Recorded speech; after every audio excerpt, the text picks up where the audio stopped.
What defines a national dirt racing series? That was a question posed today by one media member with regard to the World of Outlaws going or not going to California.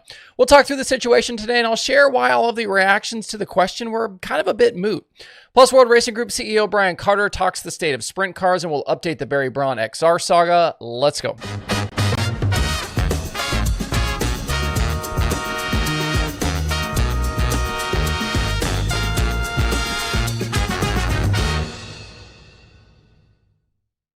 It's Wednesday, November 12th. I'm Justin Fiedler. This is DIRTRACKR Daily presented by Kubota Genuine Parts.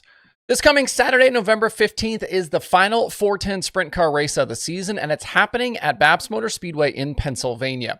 If you aren't nearby, you can grab a streaming pass at sprintcarunlimited.tv. The Sprint Car Showdown is $10,000 to win, and the field should be very good. Names to watch include Danny Dietrich, Anthony Macri, Chase Dietz, Brent Marks, and more local posse favorites. You'll also see Tanner Holmes in the Buick 13, Spencer Basin in the Stenhouse Junior Marshall 17, Cy Lynch will be there, and more. Hot lap time trials begin at 2:15 p.m. Eastern with racing at 3. The undercard includes 358 modifieds plus big car and small car enduros. And besides regular grandstand tickets, BAPS will have the infield open for viewing and parking. You can find more event info and purchase tickets at bapsmotorspeedway.com. And if you can't be there, watch the action live at sprintcarunlimited.tv. That's sprintcarunlimited.tv for 410s at BAPS on Saturday. It's been quite the fascinating day on the sprint car social medias, thanks to a discussion about the World of Outlaws going or not going to California in 2026. On his 90 at 9 show this morning, Jeremy Elliott floated the idea and framed it as a question around whether or not the Outlaws can be called a national series if they don't go to California. He said he didn't believe they needed to go west to be called a national series, but others didn't agree. Looking at the World of Outlaws dates that have been published so far, there's really only a 2-week window for a West Coast trip next year, and it had people wondering. And it's a rumor I was sent as well in recent days that a California trip might not get included. One dissenter to Jeremy's opinion who drew a bunch of reaction was Carson Macedo. He posted to X, quote, "Without California on the schedule, the World of Outlaws might as well be the All-Stars. Couldn't disagree with this more. If Vado doesn't get rescheduled and California gets cut out, the furthest the series goes west is South Dakota, question mark. Might as well be a regional series, unquote." The replies are filled with World of Outlaws haters and folks trying to convince Macedo to flip to high limit.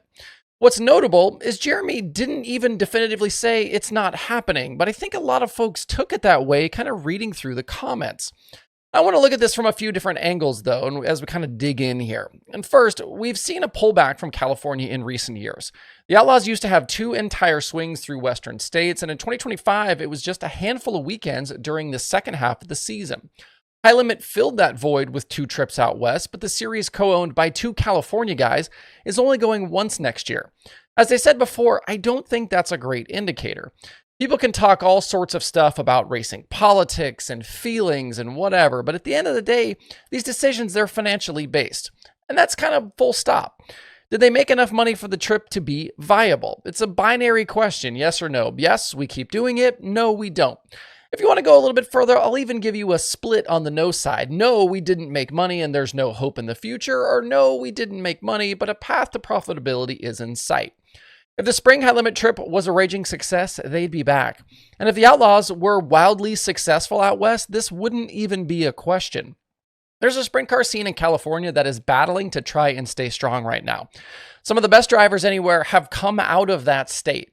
But those things don't matter if the finances don't work. It's expensive to go to California, and I don't know why the expectation would be that the series and the teams on either side need to take a financial hit to go. As for the quote-unquote national tour discussion, none of that matters to me. There are a bunch of states that neither the Outlaws nor High Limit visit, and plenty that only one goes to. There wasn't a single High Limit show in the state of Iowa this year, even though the state hosted 29 410 races. I don't hear anything about that.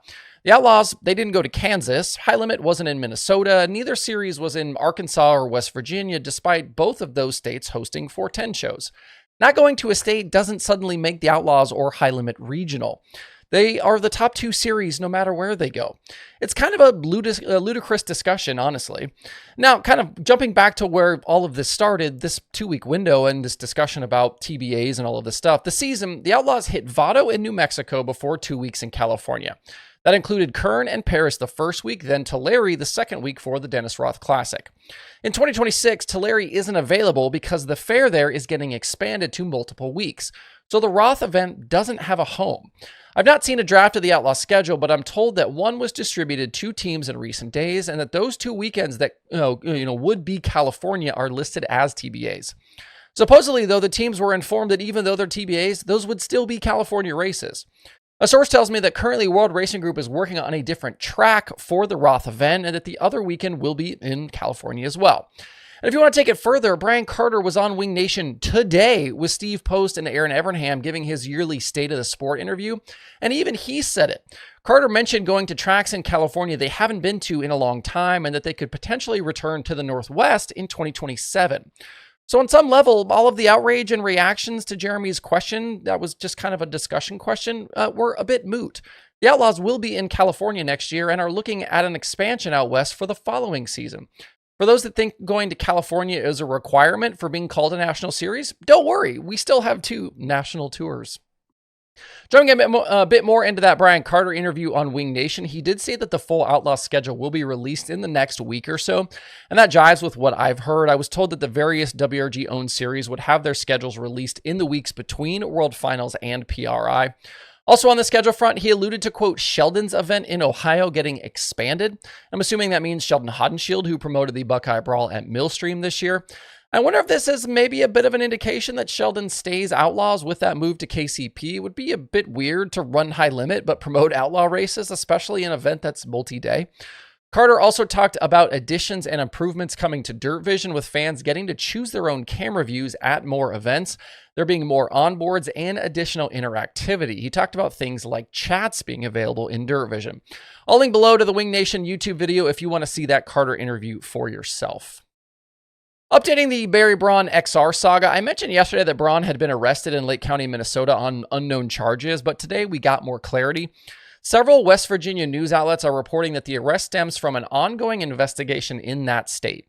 WVVA has a story up that says the West Virginia State Police began an investigation in September into a fraud scheme, and, quote, as the investigation unfolded, officers uncovered a consistent pattern of deceit and fraudulent activities linked to Mr. Braun, especially within the world of racing venues and their related businesses, unquote.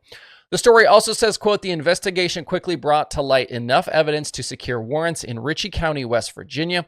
These warrants included charges for fraudulent schemes and obtaining property under false pretenses. Eventually, law enforcement successfully located Mr. Braun in Minnesota, where he was arrested by the Lake County Sheriff's Department. As of now, legal proceedings are in motion to extradite Mr. Braun back to West Virginia, where he will face these serious charges, unquote. We're not going to be following this story daily going forward, but we might check back in if and when a verdict is reached. But I at least wanted to update the situation so at least there's more clarity out there about what's happening and why he was arrested in all of this. Quick reminder before we go, DIRTRACKR is now on Patreon. You can find us at patreon.com/DIRTRACKR. Totally free to sign up and just another great way to stay connected to everything happening in dirt racing. If you want to take things a step further, you can check out the top tier premium membership that gets you the daily show completely ad-free. No platform ads, no ad reads for me, just straight dirt racing. You'll also get access to members-only chat. There's some bonus content, a few other exclusive perks. Again, that's patreon.com/DIRTRACKR if you want to jump in. And if you prefer to support the show on YouTube, you can do that also. Just hit the join button at youtube.com/DIRTRACKR for channel memberships. Just a few bucks a month there. Comes with kind of its own set of extras. However you choose to support the show, though, it all helps keep DIRTRACKR going. Hope you guys have a great rest of your Wednesday out there. We'll see you right back here tomorrow.